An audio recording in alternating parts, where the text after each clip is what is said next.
जब लग गुरु मिले न साचा, तब लग गुरु करो 10 पांचा। क्या गुरु बदल सकते हैं? क्या गुरु बदलने से पाप लगता है?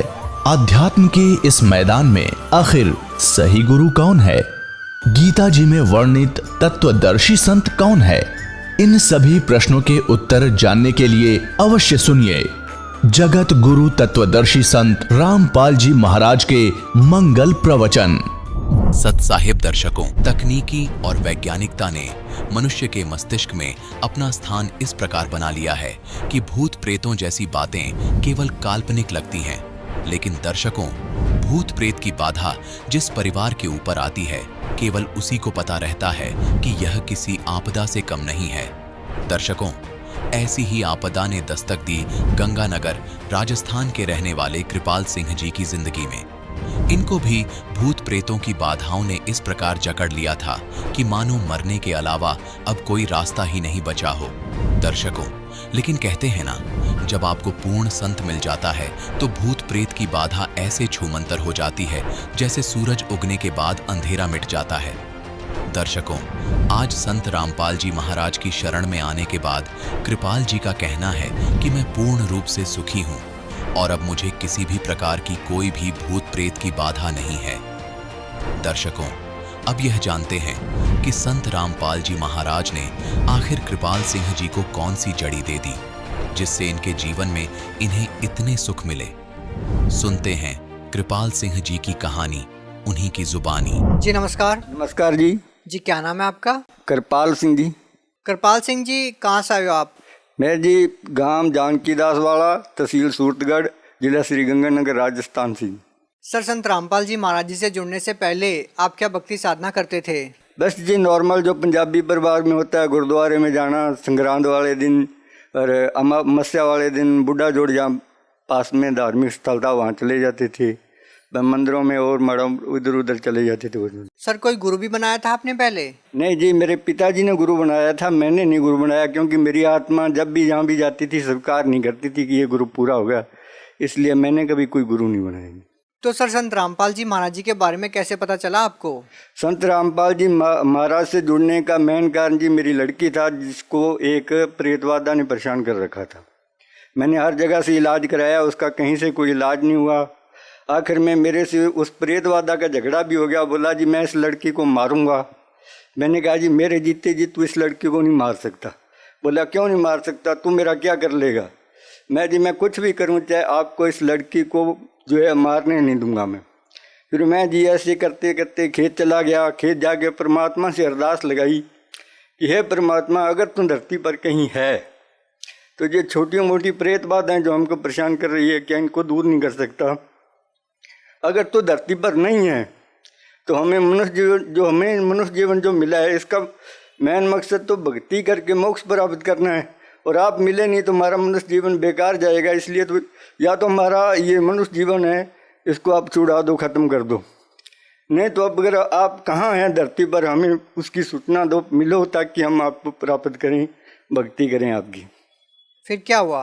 होना क्या था जी, उसके बाद मैं वैसे ही बाजार में जैसर में चला आया। वहाँ मेरे को एक पुस्तक मिली ज्ञान गंगा नाम की।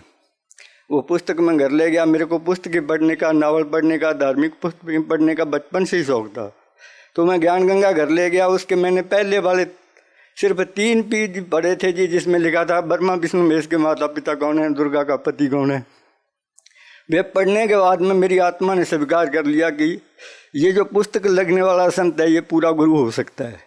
फिर मैंने पीछे मास्टर राम कुमार जी का लिखा हुआ एक इंटरव्यू था, वो पढ़ा। उसमें भी उसने बता रखा था जी मेरे ऐसे ऐसे प्रेत बाधा थी, ठीक हो गई। उसके बाद मैंने कुछ नहीं देखा। उसी दिन से मैंने मेरे पिताजी से बात की, उनको बताया जी आपके राधा स्वामी वाले तो ये कुछ कर नहीं सकते इस प्रेत बाधा का, तो मैं इस संत रामपाल जी से बरवाड़ा जाके नाम दीक्षा लेना चाहता हूँ।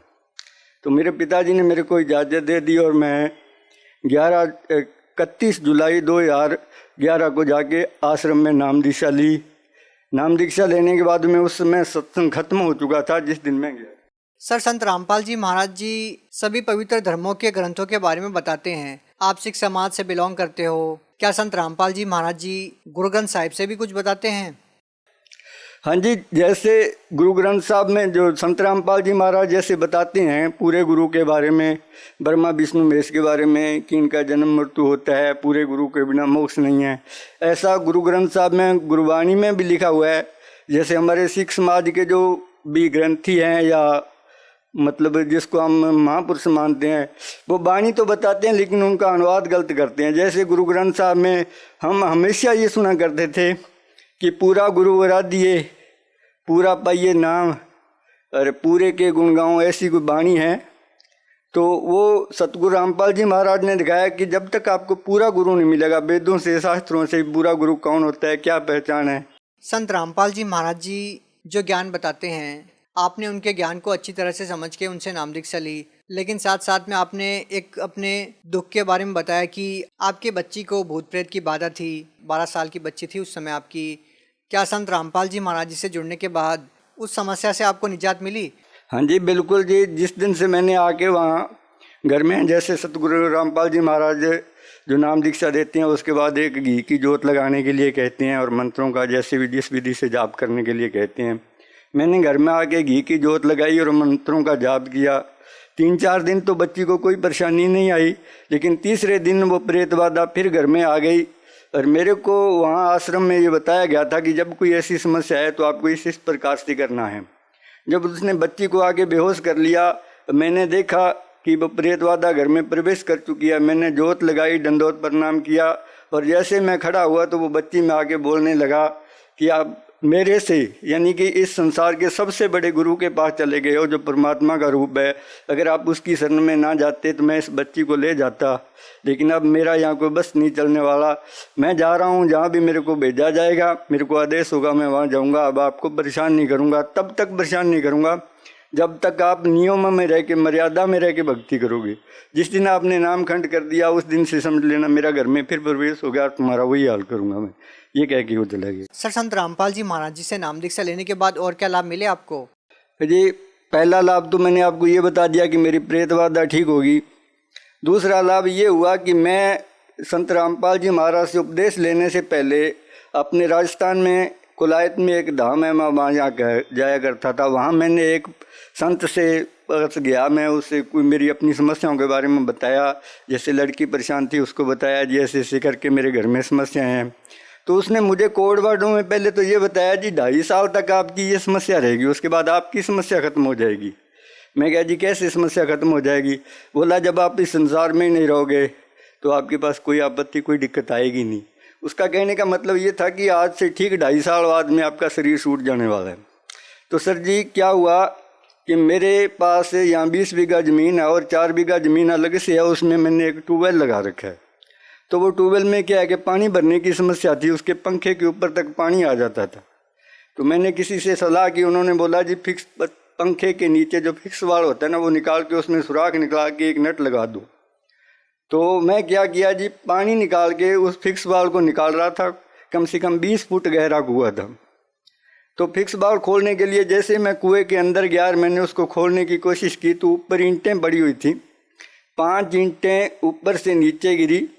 एक ईंट कुएं के अंदर लकड़ी की सीढ़ी लगी हुई थी, सीढ़ी की लकड़ी के ऊपर लगी जो इतनी मोटी लकड़ी थी, उस लकड़ी को उसने तोड़ दिया। और 3 ईंट मेरे सिर के यहाँ बिल्कुल सिर के बीच में लगी। पहले एक ईंट लगी सीधी खड़ी हुई नुक्कर, उसकी शरीर में कम से कम 1.5 इंच वो ईंट बैठ गई। उसी के ऊपर दूसरी ईंट लगी और जो पहले ईंट लगी थी उसको चकनाचूर कर दिया उसने। मेरे को ऐसे महसूस हुआ जैसे मेरे सिर में कोई खराश वगैरह हुई हो। मेरे 2 भाई ऊपर खड़े हुए थे, बड़े वाला और छोटे वाला भी। उनको ये हो गया कि अब ये आदमी जो बीच में मेरा भाई है वो ख़त्म हो गया, इसके सिर में ईंट लगी, सिर फूट गया, ये बचने वाला नहीं है। तो मैंने क्या किया जी, जैसे मेरे को महसूस हुआ ना मेरे सिर के ऊपर कुछ गिरा है, मैं उसी टाइम वहाँ चाबी पाना छोड़ा और सीढ़ियों से ऊपर चढ़ के बाहर आ गया। बाहर आके देखा जी कुछ नहीं हुआ है। तो मैं फिर वापस चला गया। दो नट खोल दिए थे मैंने, 2 रह गए थे। 2 नट खोलने के बाद मैं वापस बाहर आया तो देखा, मैंने हाथ लगाया तो मेरा यहाँ हाथ खून से भरा हुआ था। मैंने सिर में हाथ लगा के देखा तो 1 इंच यानी 1.5 इंच आंगली मेरी सिर के अंदर चली गई थी। तब उस समय तो मेरे को ये नहीं लगा, भाई साहब भी बोले कि आप जाओ यार अल्ट्रासाउंड करवा लो। तो मैं वहाँ से कम गांव से 2 मरबा दूर था खेत मेरा। घर तक आते आते मेरे को प्रेरणा हो गई जी, मैंने संत रामपाल जी महाराज से नाम ले रखा है। आज मेरी मौत थी, 2.5 साल पूरे हो गए जो उस पापिष्ट ने, उस संत ने बताए थे। आज मेरे को मरना था लेकिन मैं बच गया, रामपाल जी महाराज ने बचा लिया। भाई साहब बोले आप एक्सरा कराओ, अल्ट्रासाउंड कराओ। मैं जी मेरे को कुछ नहीं कराना है, मेरे सतगुरुदेव ने मेरे को बचा लिया। आज मेरी मौत थी, जब मेरे को सतगुरु ने बचा लिया है तो सिर भी वो ही ठीक करेंगे। उस समय मेरे दाढ़ी और केस नहीं रखे हुए थे जी, मैं बिल्कुल मुन्ना रहता था, दाढ़ी क्लीन सेट रखता था, छोटे छोटे बाल थे। डॉक्टर के पास, जो गांव में हम डॉक्टर होते हैं उनके पास गया, उससे कटिंग करवाई। उसे उन्होंने थोड़ा बहुत ट्रीटमेंट किया, जितना भी उन्होंने मना कर दिया। बोला जी मैं ज़्यादा तो कुछ कर नहीं सकता, टांके लगवाने पड़ेंगे, ये है वो है, तो आपको सूरतगढ़ जाना पड़ेगा। मैं कहा आप जितना कर सकते हो कर दो। कि उसके बाद क्या है, उन्होंने थोड़ी बहुत ट्यूब वगैरह लगा के ऊपर पट्टी रख दी, तो मैं कहीं नहीं गया जी। 7वें दिन मेरा वो जख्म भर गया, ऑटोमेटिक से ठीक हो गया मेरा। सर, आप संत रामपाल जी महाराज जी के बारे में भगत समाज को क्या संदेश देना चाहते हो? सर मैं संदेश तो नहीं दे सकता जी, कोई भी भक्त संदेश तो परमात्मा ही देते हैं। मैं तो सिर्फ प्रार्थना कर सकता हूँ कि सतगुरु रामपाल जी महाराज के अनेक चैनलों पे सत्संग आते हैं। उन सत्संगों के नीचे चैनल में पट्टी चलती है पीले रंग की, उसमें फ़ोन नंबर वगैरह होते हैं, तो आप उस फ़ोन नंबर पे संपर्क कीजिए। पहले ज्ञान समझिए, फिर ज्ञान समझने के बाद उन नंबरों पे संपर्क कीजिए, नाम दीक्षा लीजिए और अपना कल्याण कराइए। क्योंकि मनुष्य जीवन अपने को बार बार नहीं मिलता है, ये मौका है। और परमात्मा ने इसके बारे में लिख भी रखा है कि जो पिछली पीढ़ी आएगी तब मैं सबको पार करूँगा। और जिस समय इस पीरियड टाइम में जिसका भी जन्म है, उन मनुष्यों के पास जन्म मरण से छूटने का, 84 लाख दुनियों से बचने का पूरा चांस है। वो भक्ति करके पार हो सकते हैं अगर वो ज्ञान को समझें और दीक्षा ग्रहण करें। जी धन्यवाद। सत साहिब। दर्शकों, अभी आपने सुने संत रामपाल जी महाराज से दीक्षा प्राप्त करके सुखी हुए भक्त के अनुभव। अब देखिए जगत गुरु तत्वदर्शी संत रामपाल जी महाराज के मंगल प्रवचन। अब गरीबदास जी कह रहे हैं, सेवक होकर उतरे, यानी दास बनकर आए भगवान इस पृथ्वी के माही। उद्देश्य क्या लेकर आए? जीव उदाहरण जगत गुरु, बार बार बलि जाऊं मैं। कि जीव उदाहरण के लिए वो जगत गुरु, सारी सृष्टि को सच्चा ज्ञान देने वाले, वो जगत गुरु इसका नाम होता है। ये नकली जगत गुरु का पता नहीं है। जगत गुरु लिख रहे हैं, तत्वदर्शी लिखे, ये सब डुप्लीकेट हैं सारे के सारे। अज्ञानी प्राणी हैं जिनको कह भी पता नहीं अध्यात्म मार्ग का। पुण्यात्माओं देखो, परमात्मा की दया बिना सच्चाई ना तो कही जा सकती और ना स्वीकार हो सकती। अब दास ने लगभग 10 वर्ष हो गए टीवी चैनल पे सबको ललकार दिया, सबको बता दिया तुम झूठे हो, तुम्हारा ज्ञान झूठा, तुम्हारा भगवान नकली और तुम्हारा ज्ञान गलत, तुम्हारी भक्ति गलत। और कोई नहीं चल सकता। एक शब्द कह के दिखा दो, कोई एक संत एक दूसरे के प्रति हंगामा मचा दे, क्योंकि वो झूठे को झूठा कहेगा। और यहां परमात्मा के ज्ञान के आधार से कहा जा रहा है, कोई सब बोल नहीं रहे, बोल रहे तो उनकी दूनी विद पिट्टे।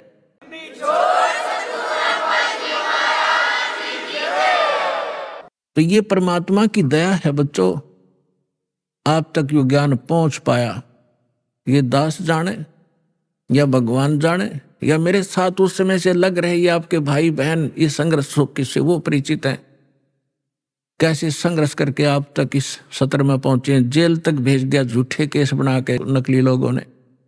लेकिन परमात्मा कहते हैं जिसके साथ भगवान होता है, और सत्य को कुछ दिन दबाया जा सकता है, मिटाया नहीं जा सकता। आज देख रहे हो पूरा विश्व समझ गया कि सच्चाई क्या थी और किस प्रकार से आप तक ये ज्ञान पहुंचा पाए हैं। और अब इसको संभाल के रखना अब कर्तव्य है आपका, प्रत्येक भाई बहन का।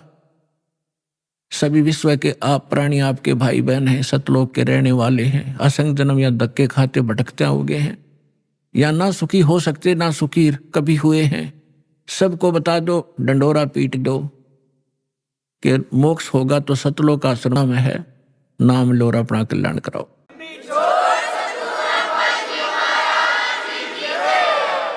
सिद्धता रह पिंड अपना, साधु तारे खंडे, उसको सतगुरु जानियो, जो तार देवे ब्रह्मांड।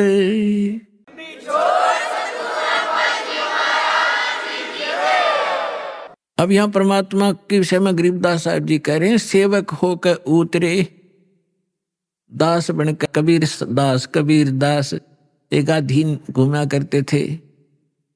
हमें एक रिहर्सल बता गए कि यहाँ की फोकट महिमा ने देख कर फूलियो मत, ये तुम्हारी दुश्मन सिद्ध हो जाएगी इस भक्ति मार्ग में। और मेरे से कुछ छुपा नहीं आपने किस चीज की आवश्यकता है, आप पर क्या संकट आने वाला है, उसको कैसे टालूंगा, मालिक को सब पता है। जैसे ऑपरेशन थिएटर में जाने के बाद मरीज अपने नहीं चलाना चाहिए, अपने चलाओगा तो केस बिगाड़ेगा वो। तो आप आ गए ऑपरेशन थिएटर में और जन्म मरण का रोग आपका कटेगा, तो इस समय मरीज ने नहीं अपनी चलानी चाहिए, डॉक्टर ने कर देना चाहिए जो वो करना चाहता है।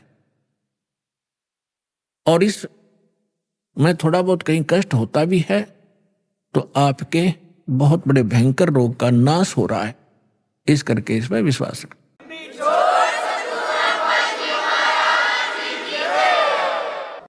काशीपुरी कष्ट किया उतरे अधर आधार ऊपर से न्यू के न्यू आए। मोमन को मुद्रा हुआ फिर जंगल में दीदारे। मुसलमान को परमात्मा मिले और जंगल में उनका दर्शन हुए। कोटि किरण शिशि भाने सुध आसन अधर विमाने। और परसत पूर्ण ब्रह्म को हो शीतल पिंड और प्राण। गोद लिया मुख चूम कर हेम रूप झलकनते। जगर मगर काया करे जैसे दमक पद्म अनंत। अपनी माँ की गोदी में जो परमात्मा आए, इतना सुंदर बालक कि तक देखा नहीं आज तक ऐसा कलर उनका। और माँ की ममता एक विशेष होती है बहन में। बच्चे के प्रति उसने गोद लिया, छाती कहलाया, फिर मुंह चुम्या, प्यार किया। और उनका इतना अच्छा सुंदर शरीर था। हेम रूप झलकंत। हिम माने बर्फ, और बर्फ जैसी सफेद कलर था उस परम पिता का। जैसे कभी कपड़ा लेना जाते थे दुकान पर, सफेद कपड़ा मांगते थे, वो कहता था दुकानदार के स्नो व्हाइट है ये। स्नो व्हाइट माने बर्फ जैसी सफेदी। सबसे अच्छी सफेदी बर्फ की होती है, बर्फ की।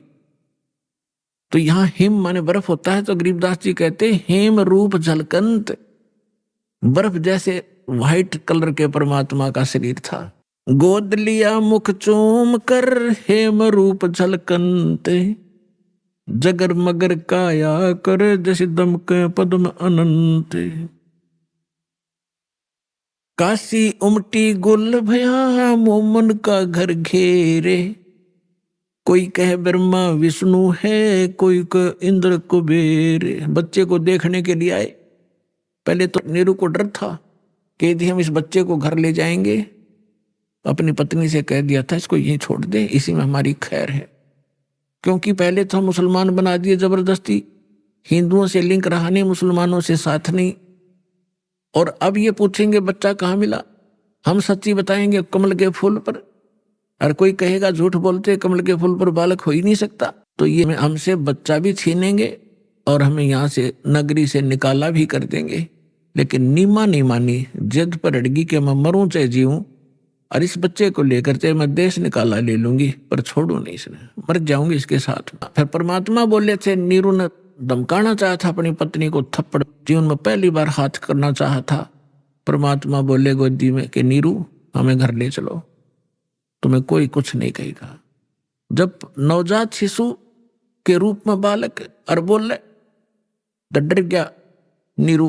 कोई सिद्ध पुरुष ना हो इसमें, कोई फरिश्ता ना बोलता हो बालक में, और तेरी घनी दुर्गति हो जा, चुप करके आ गया था। अब घर आकर के लोग देखण आवे, नो गीत गाती औरतें आवे, नीरू कैसा सुंदर बालक आ रहा है, कमल के फूल पर पाया है, जंगल में पाया है। जैसे भी उनकी बुद्धि ने काम किया, कमल पे फूल ना तो किनारा पड़ा पाया है, मतलब इस तरह की दंत कथाओं बनाने लगे। तो वहां क्या कह रहे हैं आकर, काशी उमटी गुल भया, यानी सारी काशी उमड़ उमड़ कान लगी, सारा शोर माच गया। मोमन का घर घेरे, उस दुल्हे का घर घेर लिया मोमिन मुसलमान का। कोई कहे ब्रह्मा विष्णु है, कोई कहे इंद्र कुबेर। कितना सुंदर बालक, आम नहीं हो सकता।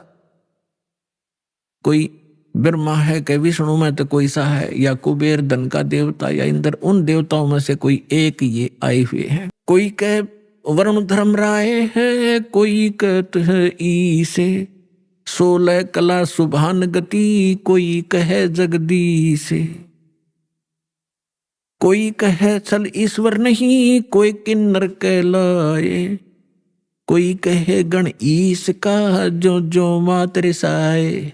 अब निम्मा बालक में नाम धरे, कोई कहे तो भूत प्रेत से, कोई का भगवान के ऐसा दिखा है। निम्मा जो जो उनसे झीकती है, नाराज होती है, तो मेरे बच्चे का टोक लाओगे, नजर लगाओगे, पता नहीं क्या क्या कह रहे हो। भक्ति मुक्ति ले उतरे, ये मेटन तीनों ताप। होए होए, भक्ति और मुक्ति यथार्थ लेकर उतरे दाता, और मेटन तीनों ताप, तीनों ताप का नाश करने वाले भगवान आए। तुम कौन राम का जपते जापम, तात कटे ना तीनों तापम। तुम किन भगवानों की भक्ति कर रहे हो जिससे तुम्हारे 3 ताप का नाश नहीं हो सकता। तो वो परमात्मा आए, भक्ति मुक्ति ले उतरे, और मेटन तीनों ताप। और एक मुसलमान का डेरा करा, दुल्हे का घर डेरा किया, और उसको कहे कबीरा बाप। अपना आत्मा परमात्मा ने कहा है, सो हम शब्द हम जग में ल्याए, सार शब्द हमने गुप्त छुपाए। ओए, ये मंत्र सो हम नाम जो कोई देता है उसका अधिकारी नहीं है वो, इस दास के अतिरिक्त। और फिर उसके साथ अकेला सो हम काम नहीं करेगा। अब ये तो नकली ऐसे थे जैसे कोई कार गाड़ी है, कार कोई स्टीयरिंग ले रहा है, उसका स्टीयरिंग, और किसी ने पहिया निकाल रखा है, उसको घुमा रहा है कि या कार आगे हट जाओ, है कोई स्टीयर बच्चों की तरह घुमाए फिरते हैं। ये सारे मिलाकर ही कार बनती है, राम नाम की गाड़ी। अब ये सभी मंत्र मिलकर के यथार्थ गाड़ी होगी, तब ये चलेगी, इसका वास्तविक लाभ मिलेगा जब सारे पुर्जे फिट होंगे।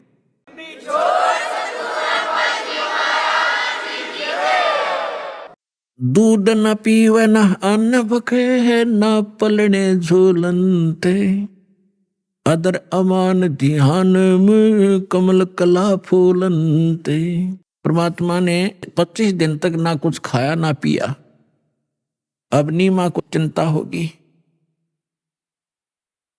कि हे परमात्मा, रोने लगी बुरी तरह कि बच्चा कुछ खा नहीं रहा तो कभी भी शरीर छोड़ सकता है।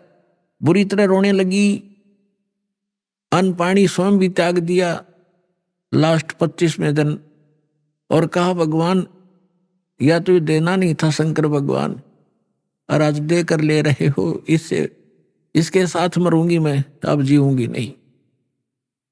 इस बिना बच्चे बिना मैं जी नहीं सकती। तो परमात्मा ने सोचा बुढ़िया मरेगी। उसी समय शंकर भगवान को प्रेरणा की शिव मंडल में उसके लोक से एकदम वो सतर्क हुआ, क्या को मुझे कौन पुकार रहा है। जहां कर देखा एक माई रो रही है, एक साधु रूप बना के। शंकर भगवान वहां आए और पूछा, माई क्यों रो रही है। नीमा ने कहा कि महाराज मेरे दुख न ना सुनो, आप भी दुखी हो जाओगे। यूं कह के फिर रोने लगी। तो भगवान शंकर ने कहा, माई कहा करते हैं अपना दुख दूसरे ने सुना दे कुछ हल्का हो जाता है। मेरे लायक कुछ होगा तो मैं कुछ तेरे को भली बात बताऊंगा, तू बता क्या बात है।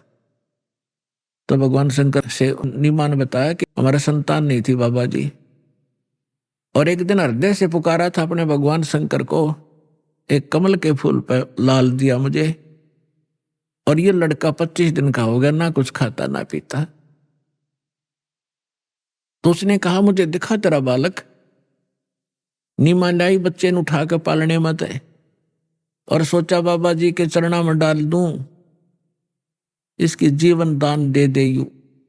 जो ही चरणों में रखना चाहा, बच्चा न्यू का न्यू उठ गया ऊपर और भगवान शंकर के सिर के सतर में हवा में डट गए बच्चे परमात्मा। अब नीमा न्यू सोच रही थी कि इस बाबा जी में करामात है या मेरा बेटा उड़ा दिया हुआ में। तो गरीबदास कहते हैं, जगत का पेखना पेखा, धनी का नाम ना लेखा। जो सब कुछ करने वाला, उसका जिक्र भी नहीं तुम्हारे पास। फलाने ने कर दिया, धकड़े ने कर दिया, ऐसे तुम अटपट कर रहे थे। अब भगवान शंकर ने सोचा ये कोई सिद्ध पुरुष है, कोई सिद्धि युक्त है। उन्होंने ऐसे हाथ किया गोदी में लेने के लिए। परमात्मा उनकी गोदी में आ गए और आपस में दोनों की 7 बार चर्चा हुई। अरनीमा खड़ी खड़ी देख रही है कि 25 दिन का बालक बोले। वो तो बोलता पहले भी दिया था, लेकिन वो भूल पड़ जाती है हमारे। तब परमात्मा ने कहा कि हे शंकर भगवान। अब शंकर भगवान ने सोचा कि सिद्ध पुरुष है, मुझे भी पहचान लिया इसने तो, कि आप इसको ये कहो एक कुंवारी गाय लावें और उस कुंवारी गाय के ऊपर आप अपना आशीर्वाद भरा हाथ धर दियो, वह दूध देवेगी। अपनात्मा वचन तो मालिक का था, नियमत शंकर जी को बना रखा था। नीमा ने अपना पति बुलाया, उसको सब बातें बताई।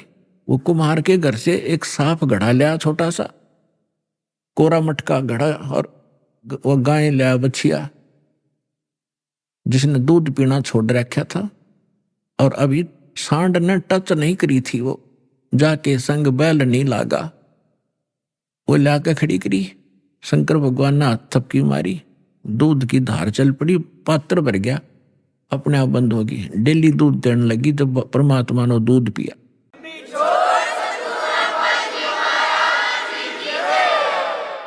अपने आत्मा, अब हमने परमात्मा को पहचानना है।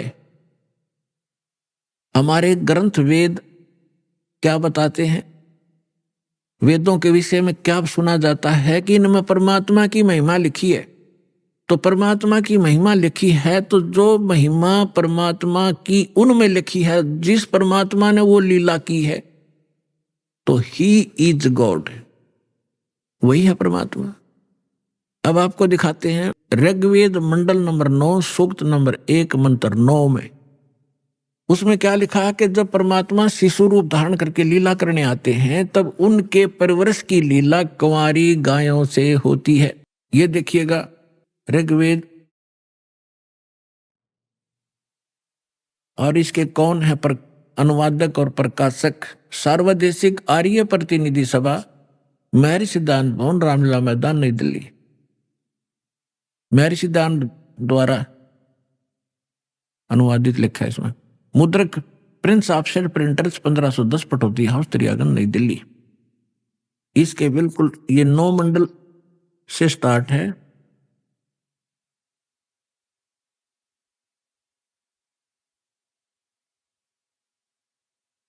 ये देखिएगा ऋग्वेद मंडल नंबर 9 और सूक्त नंबर 1 और मंत्र नंबर 9।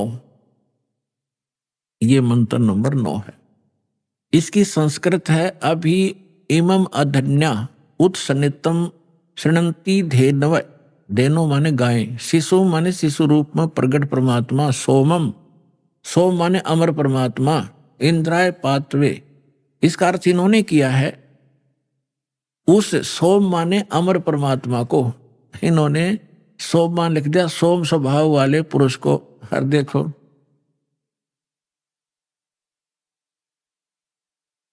अब ये इसी मंत्र के प्रथम, यही ऋग्वेद मंडल 9वें मंडल का प्रथम सूक्त प्रथम मंत्र में ये सोम शब्द है। इसका अर्थ है सोम माने है सोम स्वभाव वाले परमात्मन, यानी सोम माने परमात्मा। हम यहां से इन्हीं के, इन नकलियों के ही इस पहले तो इस अज्ञान को हटाएंगे।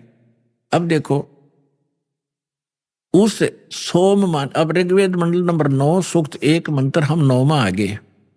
उस सोम माने अमर परमात्मा को, पुरुष माने भी परमात्मा होता, उस अमर परमात्मा को जो शिशु रूप में प्रकट होता है, शिशुम कुमार अवस्था में ही, अभी अधन्या, अभी माने सब प्रकार से, अदन्या माने बिना दनाई, अहिंसन यानी धेनो माने गौवें तृप्त करती हैं। ओए होए, अब हमने इनसे इतना ही लेना है। जैसे हमारे यहाँ हरियाणा में एक, क्योंकि हमारी लैंग्वेज इन्हीं भाषाओं से बिगड़ बिगड़ कर क्षेत्रीय भाषा बनी है। जैसे हम हरियाणा के अंदर खूड कहते हैं, जो हल से रेखा खींची जाती है, तो संस्कृत में खूड ही शब्द है। और यहाँ अधन्या माने बिना धनाई, हम उस गाय को जो नए दूध नहीं हुई हो उसको अधन्या का, बिना धनाई का करते कि बिना धनाई है। जिसके संग बैल नहीं लागा उसको कंवारी कहते हैं। अभी अधन्या यानी पूर्ण रूप से बिना धनाई यानी कति कंवारी। जब वो अमर परमात्मा शिशु रूप धारण करके लीला करने आता है, तब उसके बाल परवरिश की लीला कंवारी गायों से होती है। ये क्या कौन कहता है? हमारे वेद कहते हैं। और वेद में परमात्मा ने 600 वर्ष पहले कहा था कि वेद मेरा भेद है, मैं ना वेदन के माही, और जौन वेद से मैं मिला, मैं वो वेद जानते नहीं कि वेद मेरी महिमा का गुणगान कर रहे हैं, लेकिन इन वेदों में वर्णित विधि से मेरी प्राप्ति नहीं हो सकती। और जिस वेद से जो परमात्मा स्वयं आकर ज्ञान बताते हैं मैं मिलूं, वो वेद जानते नहीं, वो साधन वो मंत्र इन वेदों में नहीं है, लेकिन वेद मेरी ही महिमा का गुणगान कर रहे हैं। तो स्पष्ट हो गया कि परमात्मा जब शिशु रूप धारण करके लीला करने आते हैं, उनके बालकपन में जो परवरिश की लीला कंवारी गायों से होती है।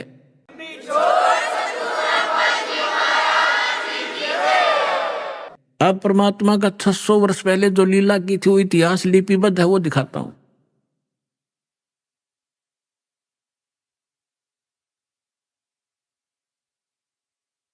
ये देखिएगा कबीर सागर संपूर्ण 11 भाग, खेमराज श्री कृष्ण दास प्रकाशन मुंबई से।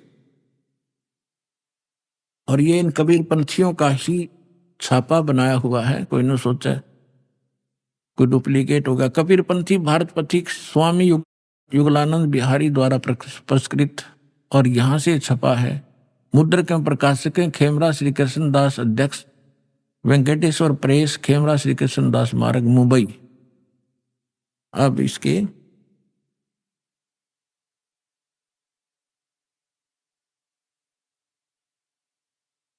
अब ये है कि ज्ञान सागर खंड है, ज्ञान सागर 74 पृष्ठ पे। अब कहते हैं, सुन जुल्हा मन भयो आनंदा, जैसे जमी चकोर पाया निशी चंदा। जुल्हे को जब ये पता चला कि ये परमात्मा हमारे लिए आए हैं, यानी जुल्हा बच्चे को पाकर जुल्हा बड़ा खुश हुआ।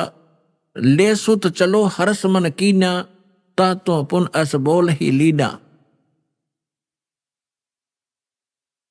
सुत काशी को ले चले, लोग देखण ते आव, अन पानी भक्से नहीं, खावे नहीं, जुल्हा शोक जनावे। तब जुल्हा मन कीन तिवाना, रामानंद सो कही उत्पाना। मैं सुत पायो बढ़ाओ गुणवंता, कारण कौन बखै नहीं संता। रामानंद धान तब धारा, जुल्हा सो अस वचन उचारा। पूर्व जन्म ते ब्राह्मण जाति, हर सेवा की नी भली भांति। कुछ तो सेवा हर की चुकाता, ते भयो जुल्हो का रूपा। प्रीति प्रभु गए तो लेनी, ता ते उद्धान में सुत तो दीना। अब इन्होंने, जैसे कबीर पंथियों ने, वैसे तो दुखी व्यक्ति सब जगह जाते हैं अपने पुत्र के लिए, रामानंद जी से भी मिले होंगे, लेकिन वास्तविकता ये है क्योंकि परमात्मा ने कहा था कि गरीबदास वाले 12वें पंथ में गरीबदास जी के द्वारा मेरी यथार्थ महिमा की वाणी पुनः प्रकट की जाएगी। तो उसमें भी यही प्रमाण है कि एक अनव्यावर को दूध दिया तत्काल, और पीवे बालक ब्रह्म गति, ताशिव भय दयाल। शिव उतरे शिव मंडल से, अवगत वतन विनोद, और मैं के बदन खुलास कर, फिर लिया इसको गोद। तो यहां जैसा भी है इन्होंने, फिर भी उस सच्चाई को पकड़ना हमने, उस समय मालिक के साथ ने क्या लीला की थी। अब ये क्या कह रहे हैं कि रामानंद जी के पास गए कौन? नीरू। स्वामी रामानंद जी से पूछा कि मुझे एक बालक मिला है, वो खाना नहीं खा रहा, ना दूध पी रहा, क्या कारण है महात्मा जी?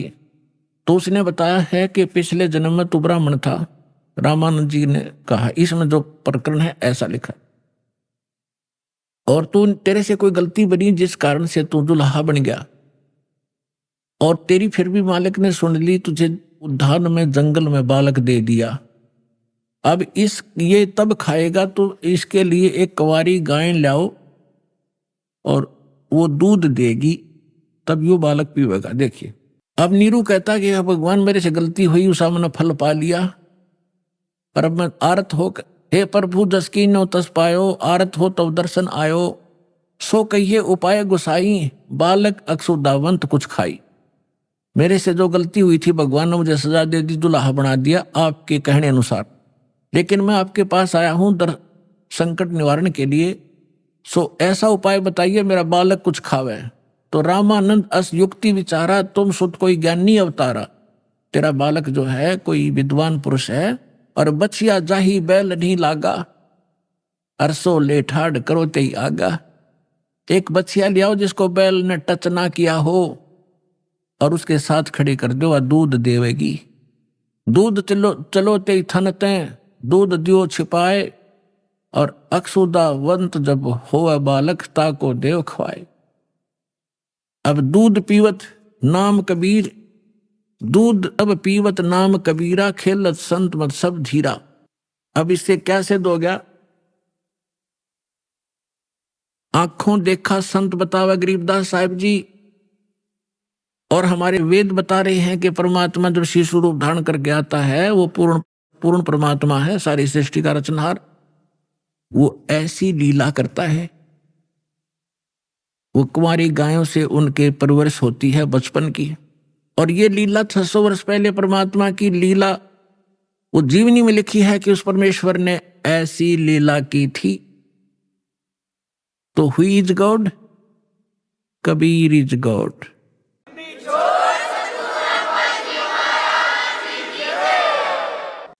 अब परमात्मा जिस उद्देश्य को लेकर आते हैं पुण्यात्माओं, ये वेद भी बताते हैं।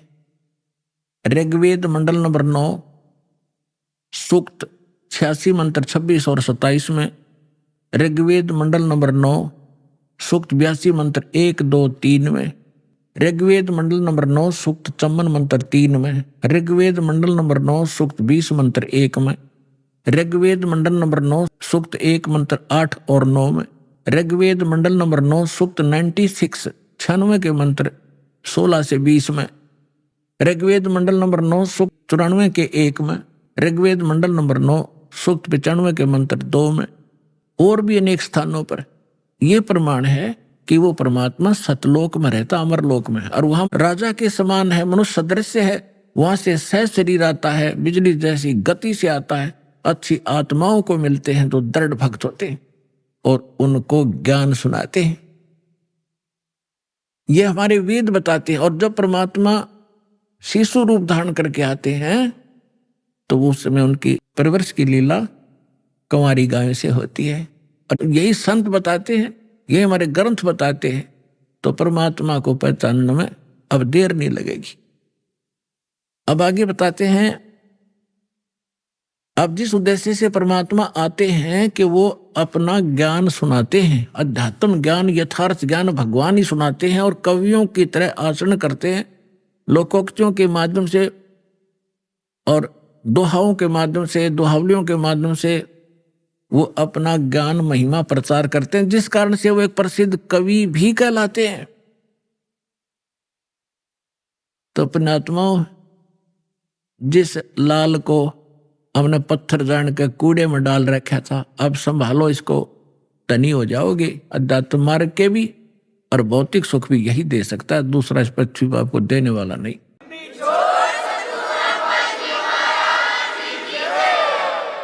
अब क्या हुआ, अब थोड़ा मौखिक सुनाऊंगा, फिर आगे थोड़ी सी, क्योंकि समय का अभाव रहता है, समय फिर एक बार आपको इस बात से दृढ़ कर दूं कि हु इज गॉड, परमात्मा कौन है, वो मिलेगा कैसे। उसका यथार्थ भक्ति मार्ग कौन सा है और कहाँ प्रमाणित है। फिर आप ऐसे दृढ़ हो जाओगे जैसे हम पहले उस नकली ज्ञान पर दृढ़ हो रहे थे, नकली भगवानों पर। रामायण और महाभारत सुनकर नो ऑब्जेक्शन हो गया था, क्योंकि हजारों से एक ही बात सुनी थी। और ऐसा कहते हैं कि जिस झूठ को 100 बार सुन लिया जाए तो वो सत्य महसूस होने लग जाती है। हमने सुन रखी थी वो 1000 बार। तो अब इस सत्य को जब सुनोगे कुछ धीरे धीरे तो सत्य भी सत्य आपको महसूस होगी। तो फिर सुनाया करेंगे ये अमृतवाणी, आपकी आंखों से आंसुओं की झड़ी लगा करेगी कि कहाँ भूले पड़े थे, कैसा जीवन नाश कर दिया था। हे भगवान, आप रात न उठ कर भी सपने में भी उड़क कर पड़ोगे कि हे भगवान, नाश हो जाता है, मार्ग ना मिलता था, ये तो भांग का बाड़ा जीवन जाना था। आगे जीवन में कितने कष्ट आपको होंगे वो खड़े दिखाई देंगे। अगर भक्ति ना करते तो ये कष्ट आप पर व्यतीत होते जो भगवान बता रहे हैं, और अब वो खत्म हो जाएंगे।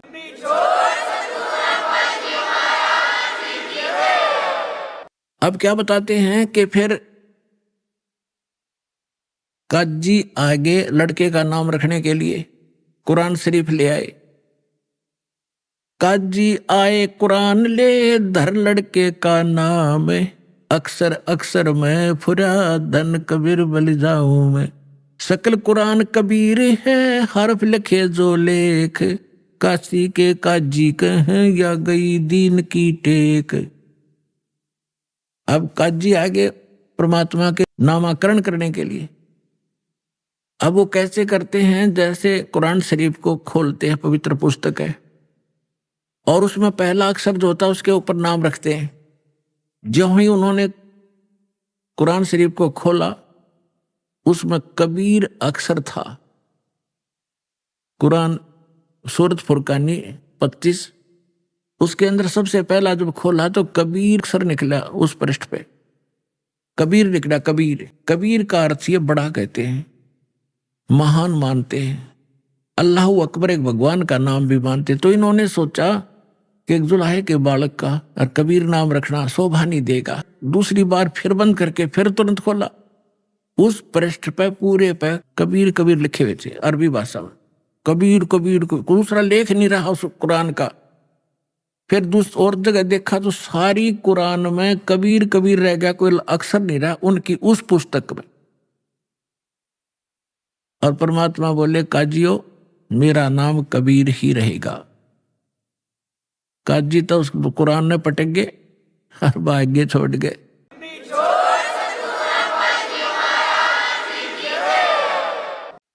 अब परमात्मा क्या बताते हैं, उनके आगे क्या हुआ कि परमेश्वर जिस उद्देश्य से आए थे वो उन्होंने क्या किया। अपने आत्मा वो परम धनी थे परमात्मा कबीर जी, उनको गुरु की आवश्यकता नहीं थी, लेकिन इस परंपरा को का निर्वाह करने के लिए कि आने वाले समय में काल के दूत जैसे शिवदयाल जी राधा स्वामी पंथ के प्रवर्तक मुखिया, इनका कोई गुरु नहीं था और यो भूत बना। और परमात्मा की वाणी है, गुरु बिन माला फेरते, गुरु बिन देते दान, गुरु बिन दोनों निष्फल हैं, चाहे पूछो वेद पुराण। रामकृष्ण से कौन बड़ा, उन्हों भी गुरु कीन, और 3 लोक के वे धनी गुरु अगाधी। तो इसलिए परमेश्वर ने गुरु बनाना, परंपरा का निर्वाह करना अनिवार्य समझा।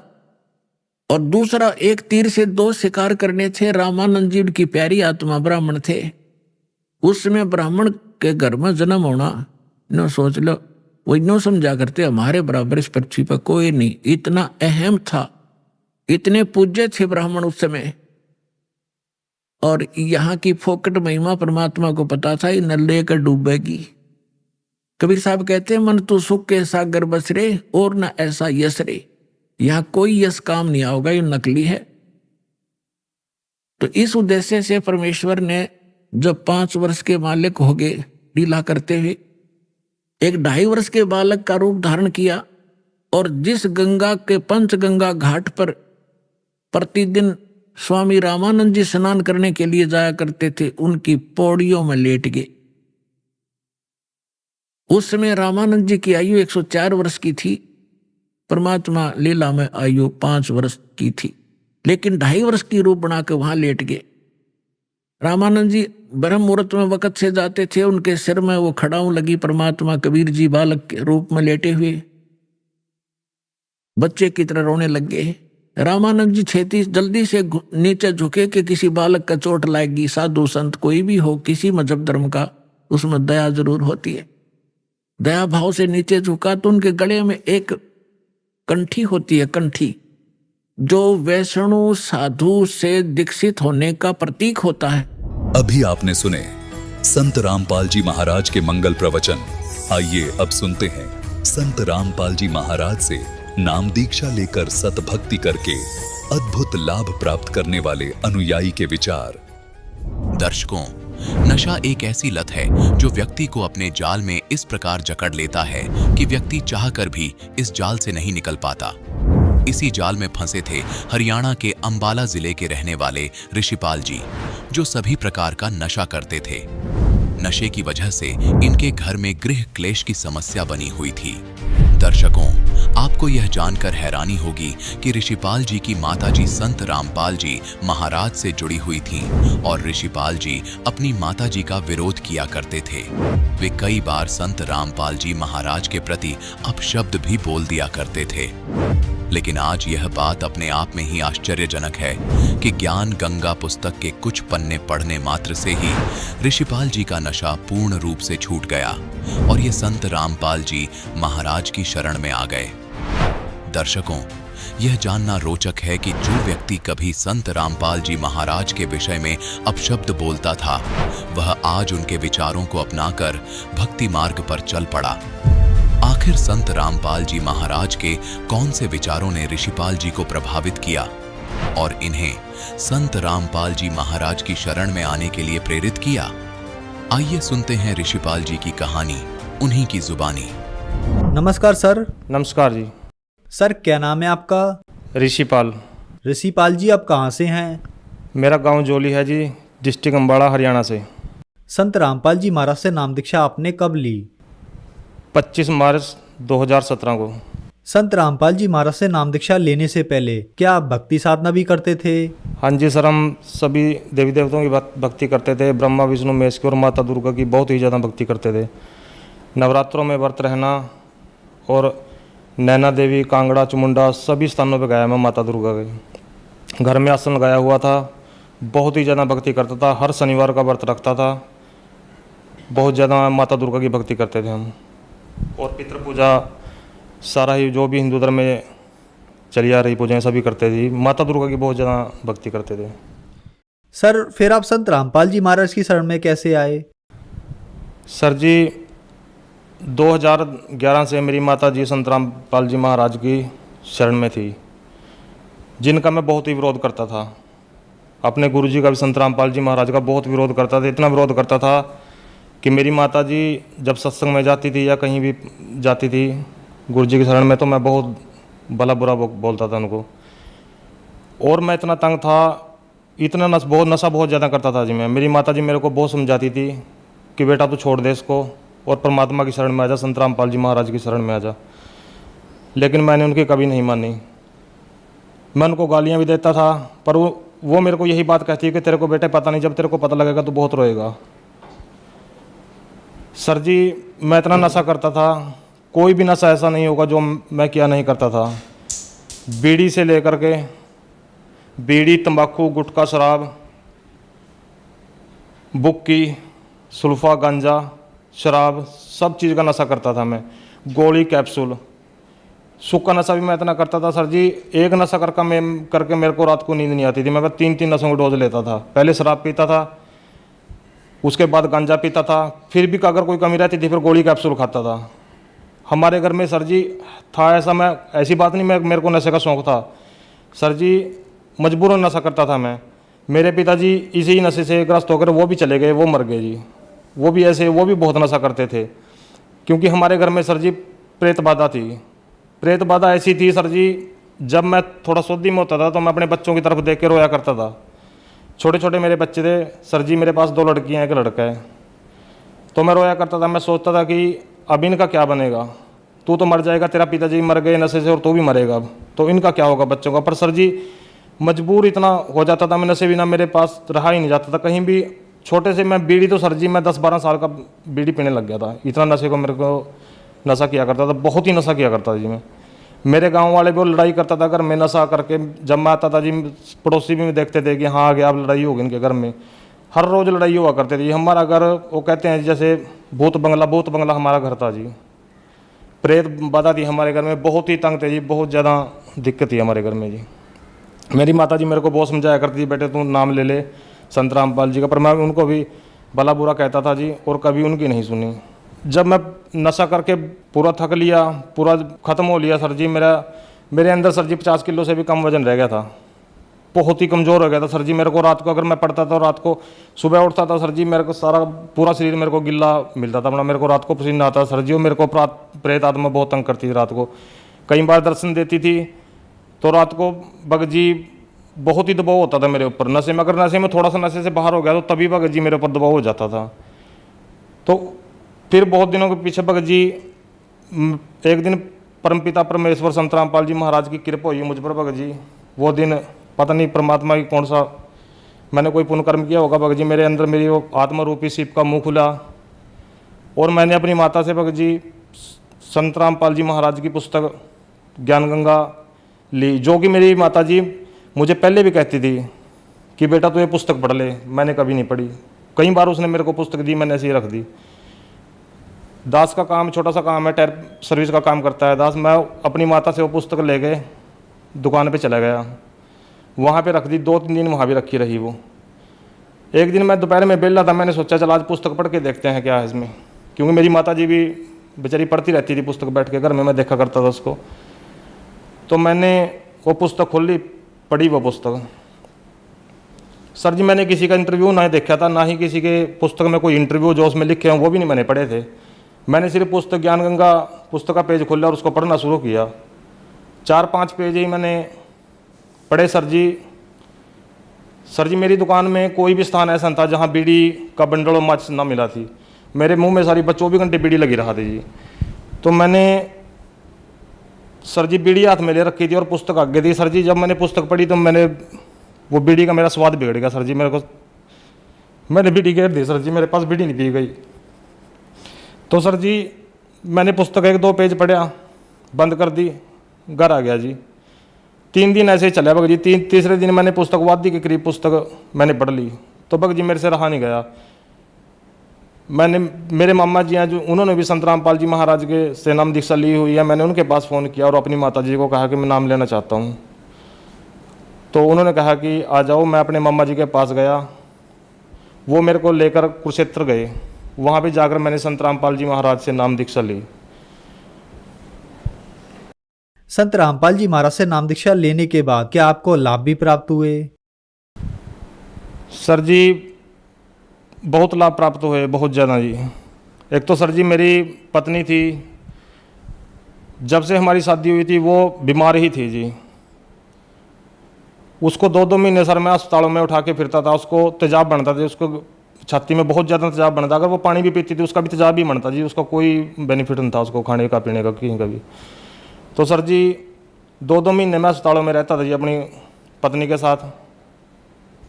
तो सर जी सतगुरु रामपाल जी महाराज से नाम दीक्षा लेने के बाद वो बिल्कुल सही है। उसने भी जैसे वो मैंने नाम लिया वो सही हुई, उसने भी सर जी फिर दीक्षा लिया, वो भी परमात्मा की शरण में है, संत रामपाल जी महाराज की शरण में है।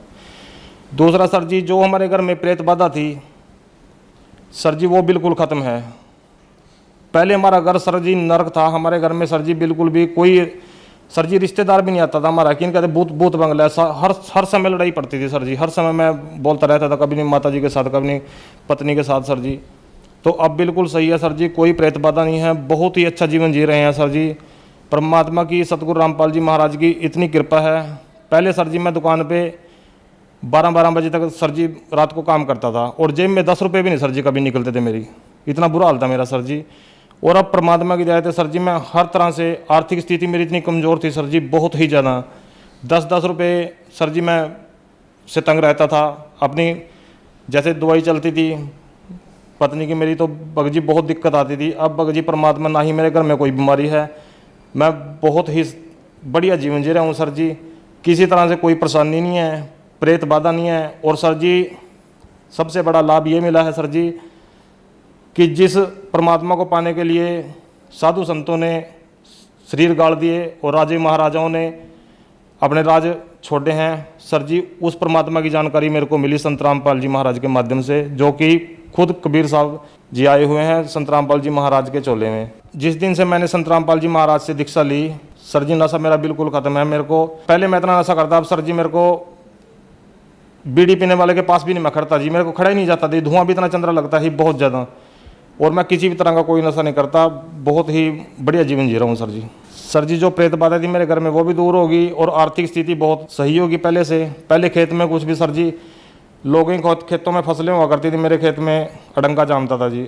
अब बिल्कुल सही है जी, मेरे खेत में बढ़िया फसल होती है जी, बढ़िया मेरा काम चल रहा है, बिल्कुल सही है जी, परमात्मा की बहुत दया है। सर हम आपसे यहाँ एक बात जानना चाहेंगे कि आपने बताया कि आप बीड़ी सिगरेट शराब आप इतने नशे करते थे कि हमें यहाँ गिनाना भी मुश्किल हो जाएगा। नशे में आपके पिताजी की मृत्यु हो गई और आपने भी ये सोच रखा था कि मेरी मृत्यु भी इसी नशे में हो जाएगी, मेरा नशा नहीं छूट पाएगा। फिर आप संत रामपाल जी महाराज की शरण में आए, आपका नशा छूट गया। तो सर संत रामपाल जी महाराज ने आपको ऐसी कौन सी भक्ति दवाई दी जिससे आपका नशा एकदम से छूट गया? सर जी नशे की दवाइयाँ मैंने पहले भी बहुत खाई, बहुत ही प्रयत्न करूँ था। मैं रोता था सर जी, जब मेरे को सोच आती तो मैं अपने बच्चों की तरफ देख के रोता था कि तेरा क्या बनेगा, अब तू मर जाएगा, तेरे बच्चों को कौन देखेगा। पर सर जी मेरा नशा नहीं छूटा, मैंने हर तरह से प्रयत्न किया जी। तो संत रामपाल जी महाराज की शरण मैंने के जो मंत्र देते हैं जी, जो संत रामपाल जी महाराज मंत्र देते हैं, उन मंत्रों में इतनी शक्ति है कि अगर उन मंत्रों को ग्रहण करते हैं तो नशे के पास इंसान जा ही नहीं सकता। ये मेरा पक्का तजुर्बा है जी, क्योंकि सर जी मैं ये सोचता हूँ, मेरा पक्का तजुर्बा है कि जैसे अगर मैं सुधर गया नशे से तो कोई भी सुधर सकता है, क्योंकि मेरे से ज़्यादा नशा मैं नहीं करता, कोई करता होगा जी। ये बात मैं नहीं कह रहा, मेरे गांव वालों से अब भी जिन रिश्तेदारों ने मैं देखा नहीं हूँ जी, उसके बाद जो मालूम फ़ोन पे ही ऐसे बात चलती है, वो मानते नहीं इस बात को जी। 24 घंटे मेरे बैग में, मोटरसाइकिल के बैग में, थैले में शराब की बोतल होया करती थी जी, और सुल्फा गांजा 24 घंटे मेरे पास मिलता था। अब मैं बिल्कुल भी किसी तरह का भी नशा नहीं करता। ये सारा ही किया दरा संत रामपाल जी महाराज का है, जिन्होंने मैं इस नरक से निकाला मेरे को। सर जो दर्शक आज आपको देख रहे हैं, आप उनके लिए एक बहुत बड़ा उदाहरण है, जो नशा नहीं छोड़ पा रहे हैं। नशा एक बहुत गंभीर समस्या बन गया है, उनके लिए आप क्या कहना चाहेंगे? सर जी देखो, नशा ऐसे नशा नहीं छोड़ सकता। सरकार भी नशा छुड़ाने के लिए इतना प्रयत्न करती है, इतना पैसा खर्च करती है, पर नशा नहीं छोड़ सकता, क्योंकि जब तक ये अंदर काल रूपी मन बैठा है, जब तक ये नहीं हटेगा अंदर से, ये मन ही नहीं करेगा नशे के लिए, नशा नहीं छोड़ सकता। और ये मन नहीं तब करेगा जब संत रामपाल जी महाराज की शरण में आएंगे, क्योंकि यही वो सुप्रीम पावर हैं, यही वो परमात्मा हैं जो नशे से इंसान को निकाल सकते हैं। नहीं तो नशे से, मेरे पिताजी सर्विस में थे, पढ़े लिखे थे, मैं तो इतना पढ़ा लिखा नहीं हूँ, मेरे पिताजी पढ़े लिखे भी थे, सर्विस में भी थे, हम उनके बच्चे थे, वो भी रोते थे हमको देख के जी कि मैं मर जाऊँगा, मेरे बच्चों का क्या होगा। पर सर जी वो मर ही गए, नशा नहीं उनके पास छूटा जी। डॉक्टरों ने भी जोर लगा लिया, उनको करते करते उनको टीबी की बीमारी हो गई थी सर जी। डॉक्टरों ने इतना जोर लगाया कि बीड़ी छोड़ दे सर जी, वो बीड़ी भी नहीं छोड़ सकते, शराब तो कहाँ छोड़ देंगे, बीड़ी भी नहीं वो छोड़ सके सर जी, वो मर के निकले। तो संत रामपाल जी महाराज ही इस नशे से छुटकारा दिला सकते हैं, नहीं संसार में कोई ऐसी दूसरी पावर नहीं है जो इस नशे से बाहर निकाल सकती है इंसान को।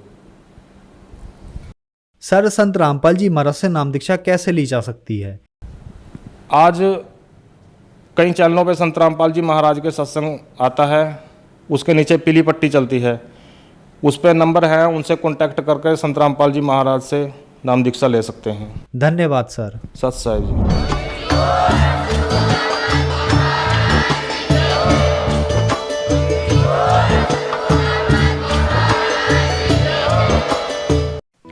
आप सुन रहे थे जगत गुरु तत्वदर्शी संत रामपाल जी महाराज के मंगल प्रवचन।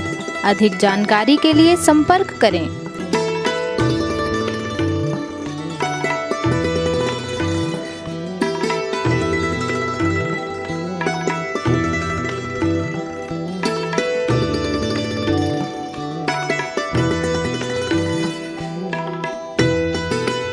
जगत गुरु तत्व तत्वदर्शी संत रामपाल जी महाराज जी के पावन सानिध्य में भक्ति की अलख जगाने तथा श्रद्धालुओं को सत्य भक्ति मार्ग का रास्ता दिखाने हेतु कनाडा के लोकप्रिय channel the TV NRI channel पर जगत गुरु तत्वदर्शी संत रामपाल जी महाराज जी के मंगल प्रवचनों का प्रसारण प्रतिदिन सुबह 7:30 बजे से 8:30 बजे तक तथा रात्रि 7:30 बजे से 8:30 बजे तक किया जा रहा है। इस सत्य भक्ति मार्ग को अपनाने के लिए अधिक से अधिक सत्संग प्रसारण देखें। इस सत्संग प्रवचन का सीधा प्रसारण संत रामपाल जी महाराज लाइव सत्संग YouTube चैनल और जगत गुरु संत रामपाल जी महाराज Facebook पेज पर भी देख सकते हैं।